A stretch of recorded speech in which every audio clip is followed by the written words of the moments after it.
This is Hue Jackson's last chance to be a head coach. Jeremy Moussa looks like the truth for FAMU, and there should be absolutely no expectations on Damon Wilson and Morgan State. Oh yeah, it's Locked on HBCU. Play my music. You are Locked on HBCU, your daily podcast covering HBCU sports.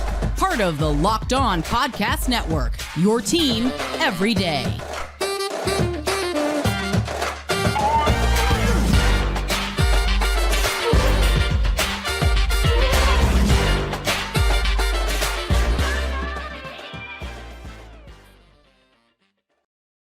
What's going on, family? Welcome back to another episode of the Locked on HBCU podcast, your number one daily one-stop shop for everything HBCU athletics, Monday through Friday, part of the Locked On Podcast Network, your team every day. And I, of course, am Darian Gray, a.k.a. the Mouth of the South, Texas Southern alum and former TSU Herald Sports editor. Thank you for going on this journey with me, making Locked on HBCU your first listen of the day every day. And remember, just because the mic cuts off does not mean that the journey is over. It just means it's time to follow me on Twitter at South Exclusives. Now, Hue Jackson is going into his last chance at being a head coach.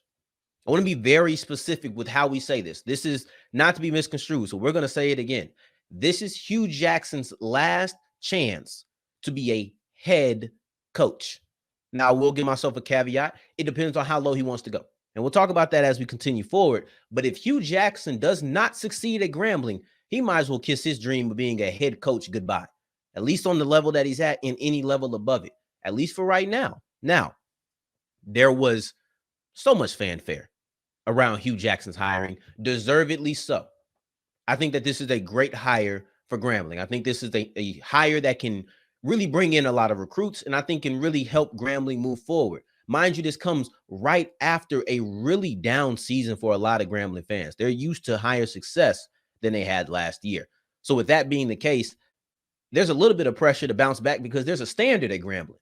Gram Fam has a certain standard that you have to uphold. So it's not as if Hue Jackson's going somewhere that doesn't see success, hasn't seen success in a long time. No, there's many people in the Grambling recent alumni base that know what success looks like, have seen it with their own eyes, and they're looking for Hue to come in and deliver that. If Hue doesn't, this is it. This is his last chance to really be a head coach. And now we talk about what Grambling can do from Hue Jackson coming, but I really do not think that we speak on the immense amount of pressure that he should be putting on himself. This isn't pressure from Grambling. This is pressure that Hue Jackson should be putting on himself to succeed, because he understands that, hey, I don't have the best track record, right? I do not have the best track record if I'm Hue Jackson when it comes to being a head coach. I think he's shown himself to be a positional coach that can really show. Look at Cincinnati. You had Chad Johnson. USC, you had Carson Palmer. He can coach. I'm not about to disrespect the man's football mind. However, he does not have success as a head coach. Now, if you want to tell me that he was set up for failure, I will accept that, because I don't think he was put in the best position to succeed or really given the best of shots at his locations. You know, he went 8-8 with the Raiders, fired after a year. Okay. Now you look at Cleveland. Now that's probably the greatest detriment to his resume. There's no problem. That is the greatest detriment to his resume. 3 wins in 3 seasons. That's bad. Okay, that's just not, it's not good. Even if you want to say he was set up for failure, wasn't put in the proper position to succeed, 3 games in 3 years is not good. A 0-16 year and a 1-15 year right next to each other, that's not good. No matter how you want to shake it, no matter what kind of stipulations you want to put around it. Okay, and if you want to say he's not set up for failure, let's excuse it. I'll say that Hue Jackson has not proven he's a good coach as a head coach yet. He's not proven he could be a successful head coach yet. So I don't think that you can really say that. I don't think that you can say that confidently, that you've seen him prove it. You can say you believe it. You can say you think it's going to happen. That's okay. I think both of those things I will accept you saying. But what you can say is that you have seen him prove to you that he's a good head coach. So there's still a question mark, and you need to prove it, because regardless of what you think the context around it, your resume is your resume, and we are not going to sit here and act as if it's not going to play a part. We are not going to sit here and act like whatever you think around the Cleveland Browns Hue Jackson situation, is going to cover up what actually happened on paper with that Cleveland Brown Hue Jackson situation. Because I'm telling you right now, if he fails at Grambling, it's going to look like he failed at the pros and he failed at the FCS level. So now where is he going to go?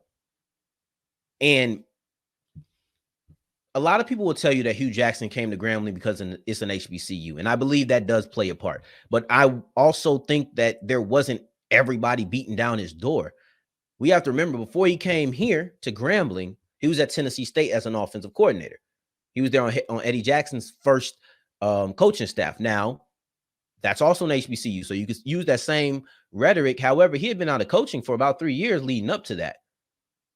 We have to at least acknowledge that, hey, there might not be the best market for Hue Jackson right now. And if he fails at Grambling, which I really hope that he does not do, but if he does, where else is going to go? Will he be able to go be a position coach at an FBS school? Will he be able to be a position coach in the pros? I mean, he's shown success there, so it wouldn't be beyond my, realm of possibility. However, that's not being a head coach. He's not going to fail at Grambling and then go be the head coach of San Diego State. That's just not going to happen. So with that being the case, I'm placing the amount of pressure on him. We need to see it. I won't sit here and tell you that he's a bad head coach. I'll tell you that it's still up in the air, but he does not have much time to prove it. See, success does not have to be this year, but it does have to be within his tenure. He does have to succeed at Grambling at some point, even if it's not this season. I'm not saying the first year you come in, you got to do everything. However, in years 2, 3, 4, if you make it that far, you got to put something on paper that other programs can sit there and put their trust in and say, all right, I want him to be the leader of my program. Right now, that's what's on the line for him. We'll see if he can live up to it. Let's see if he can take it there. Am I being unfair? I always try to get you guys to talk to me. Am I being unfair to Hue Jackson? I don't believe so. Clearly not. I'm the one who said it. But if you think that the idea that this is Hue Jackson's last opportunity to be a head coach is a little too drastic, y'all know where to talk to me at South Exclusives. Y'all know where to talk in the YouTube comments. All right. I want to hear what you guys think about this, because last time I said something a little critical of Hue Jackson, it was about the art brows and people started throwing stones at me. So let's see. Hopefully it doesn't, elicit such a vile reaction this time. And hopefully people can kind of understand where I'm coming from. I'm not predicting him to fail. I'm not trying to call him a bad head coach, but I do think the pressure is on him to prove that he is not the latter. And the pressure is on him to make sure that he does not commit the sin of being a bad coach at Grambling. That could be irreversible for him in a long-term future. Now, going forward, we're going to be talking about a guy who I'm high on. That's Jeremy Moussa. Jeremy Moussa did everything he needed on Saturday night to prove to me that FAMU is going to be a tough out within the SWAC.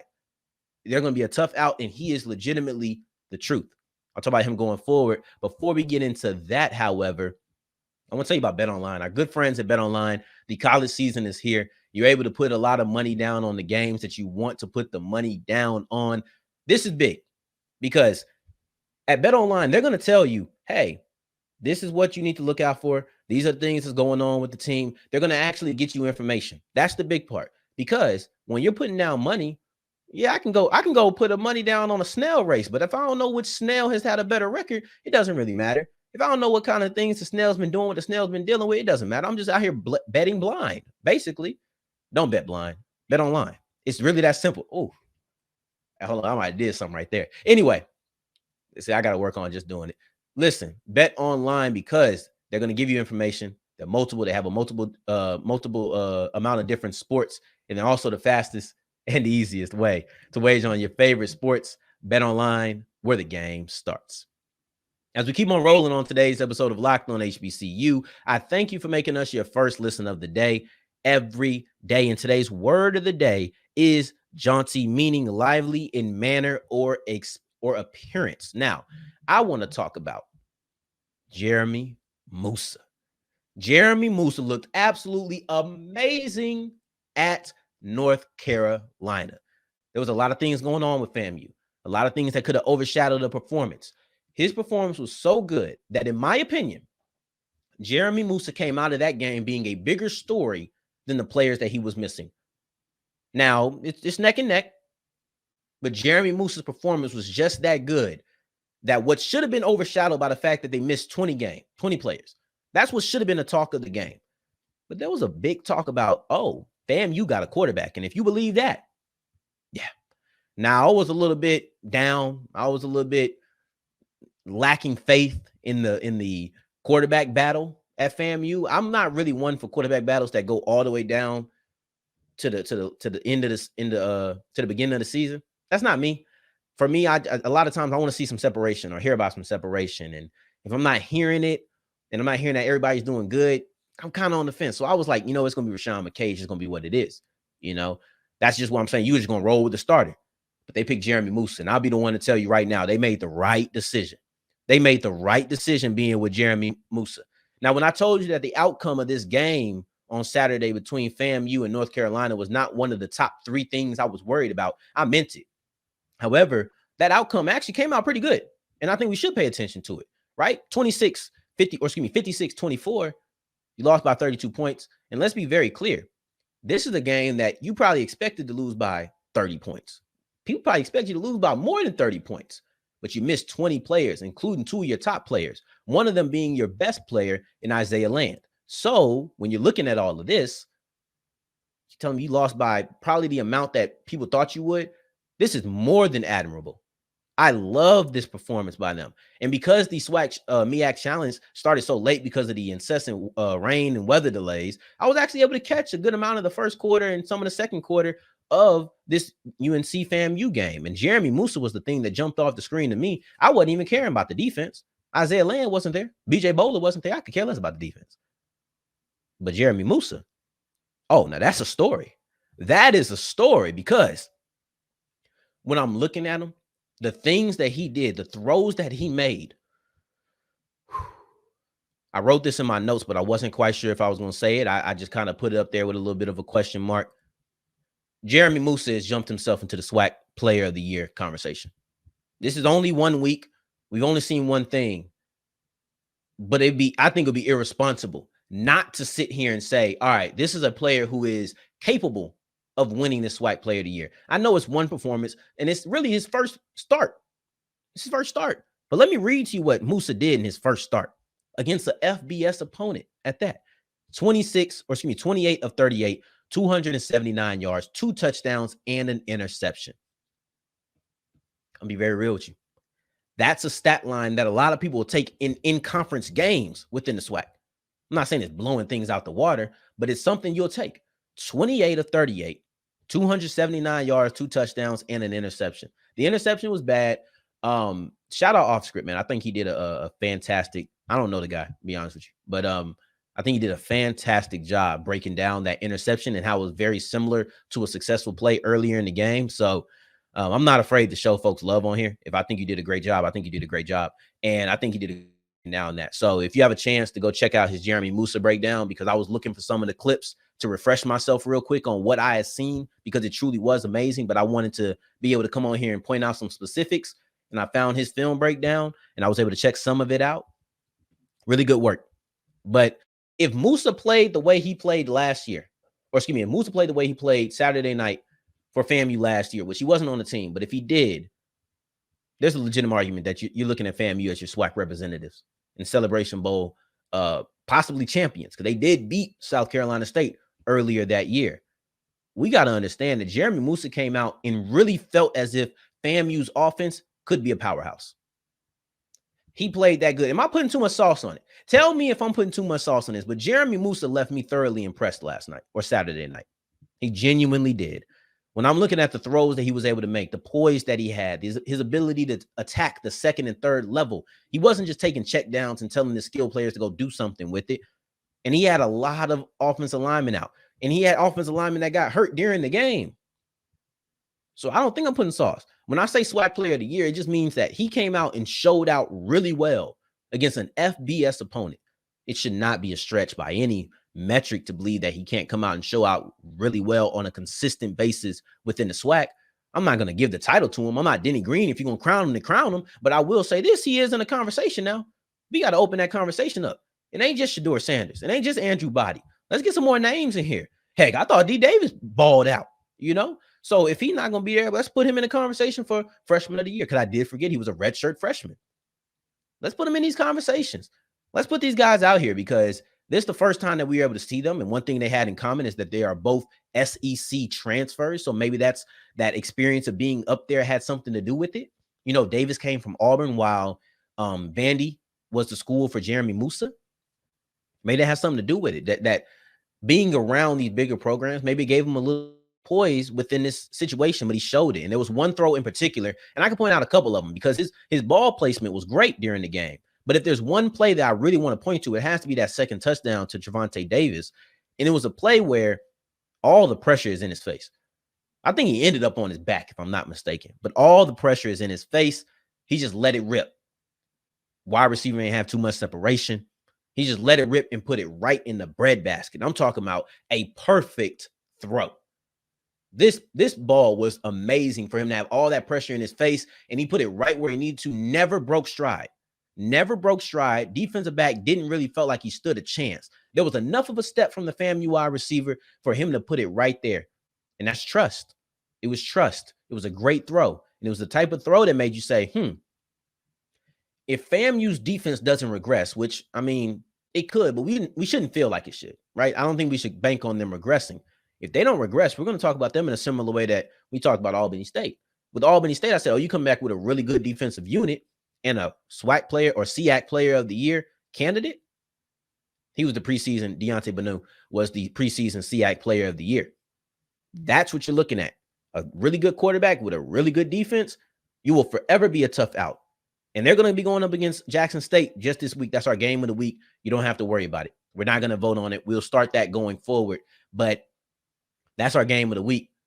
If they can get some players back, specifically Isaiah Land and BJ Bowler, and sounds like Charles McClellan sent a couple of players or sent a couple of officials up there to get FAMU's situation in order, thankfully, we should be able to have a really good matchup. I cannot wait to see what Moussa looks like in his first SWAC game because he tore the house down in his first game, period. His first collegiate start, 28 of 38, 279 yards, 2 touchdowns, 4 scoring drives, and just 1 interception. He played a really, really good game. So this is something that I think cannot be skipped over and should continue to be looked at going forward. Now, we opened up the show with the expectations from a coach. We went in the middle, or expectations for a coach. We went in the middle, and we talked about an absolute fantastic showing from a quarterback who made his first start. So now let's go ahead and combine 2 of those things. And let's talk about Damon Wilson, head coach for Morgan State, his first time as a head coach on the FCS level. I don't think there should be a single expectation on this man. And I'll tell you why going forward. As we wrap up today's episode of Locked On HBCU, I want to tell you why Damon Wilson should have absolutely 0 expectations on him. Now, I don't feel like we need to rehash what exactly Damon Wilson's resume is, exactly what he's done. But you know what? We have some people who are probably new to the program, and they might not understand the amount of respect that I have for Damon Wilson. And when you say there should be no expectations and some of the things I'm about to say, it might seem as if I don't really believe in Wilson. So let's start off with the love. I'm not going to tear him down, but let's start off with the love before what you think could be negative, right? Damon Wilson built up Bowie State into a powerhouse. Damon Wilson came out and honestly made Bowie State one of the best HBCU teams in the nation. People calling them the Black National Champions last year. You don't get to do that on a D2 level easily. Mind you, the only reason I didn't give it to him is because I felt like it was an FCS award, not because their resume wasn't worthy. You could legitimately make an argument they were the most dominant HBCU team, period. You could legitimately make that argument over the course of the season that is what they were. So that is the type of team that he was able to build at Bowie State. Now he left, and now he's at Morgan State in the MEAC. I'm going to tell you a couple of things that this just is not about. It's not about the quality of coach he is. It's not even about him jumping up from the D2 ranks to the FCS ranks. It doesn't have anything to do with that. Because when I'm talking about his actual skill, I'm speaking about it in a jaunty manner, right? I'm excited. I'm lively. I love what Damon Wilson has done at Bowie State. Sometimes I don't think it's the best construed here, but I absolutely love what he's built. He built a team that even after his departure was able to still be a top 10 ranked team in the D2. So we have to give him some respect and act like he's a good coach because that's what he's shown himself to be. He has shown himself to be a very good head coach. So it's not about him having to jump up a level. It's not about his ability to coach. It's simply about the fact that he didn't get there until June. The man barely has his actual recruiting class. We don't know what he wants Morgan State to look like. You know, like when we talked about Eddie Robinson, I said Alabama State had to set the tone. They did, but they had to set the tone. Well, with Morgan State, it's kind of hard to set the tone when you don't really know if this is the team that he wants. This might be the team that he has to roll into 2022 with, but that might not be the type of team that he really wants. Let him get a recruiting class. Anything that Morgan State is able to do is a little bit of land yap. Shout out to my guy Ross Jackson at Locked On Saints. It's a little bit of extras, a little bit of land yap, right? That's all this is. There should be not a single expectation that they come on and do good things this year as far as be a top 3 team in the conference. Let me not say do good things, but have a top 3 team in the MEAC. They just should not have that expectation placed upon them simply because I know they want to say that the cupboard isn't bare. However, you're only coming in with one all MEAC selection. You're not really looking at many players who is like, oh, that guy's a star. You're looking at Javion Maddox, like, oh, yeah, he's a good player. He's something that you can build with. I'm looking at Damon Wilson to be able to build. Nothing Damon Wilson does in year 1 is going to make me say he might have a couple of questionable coaching decisions that you like. I think he could have done that better. Okay. But ultimately, I don't think that this is his team. I don't even view this as his team. I view this as a team he adopted. That's what I view this as. Anything he does, if he succeeds, oh, well, he did it. Because it's not like he adopted a good team, right? He adopted a team that was really poor last year. So any success he has is not like, oh, man, that's just the other guy's squad. No. The other guy didn't prove that he could use these players right. Therefore, any success they have, regardless if it's Coach Wilson's team or not, this is on Coach Wilson. It does great. But if he doesn't have a lot of success, I'm not about to sit here and bash him for it. For what? For what? I'm not about to do that. So with that being the case, I can't wait to watch what he does. I don't expect anything out of him.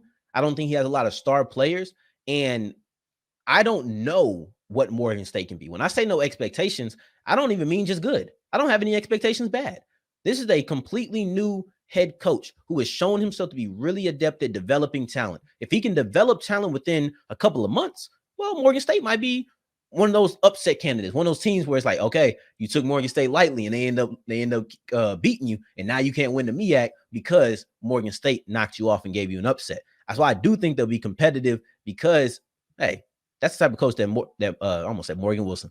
That's one of the type of coaches that Damon Wilson just is. But I don't know what to expect from them. Therefore, I will have no expectations. It's really that simple. Now, I do have some expectations coming up tomorrow. There's a couple of things I need from you first, though. I need you to tweet to me at South Exclusives. You see it on the bottom. I sent out a tweet right before I recorded this episode. I need you to tweet me and tell me what you think the most underrated game on the FCS HBCU schedule is. So any team in the MEAC or SWAC, or Tennessee State or North Carolina A&T or Hampton, any of those schools, what is the game that you feel like we're just not talking enough about? I'm going to read off the answers on Wednesday's episode. So be on the lookout for that. We'll talk about that. And then also, Tuesday is a big day today. Tuesday is a big day because it is the day that by 3 o'clock Central, 4 o'clock Eastern, you're going to have to cut down your roster by 53. I will be looking to see what HBCU players, what HBCU rookies do make their collegiate teams. Remember, we had a big 7 that we will look for and see what they do.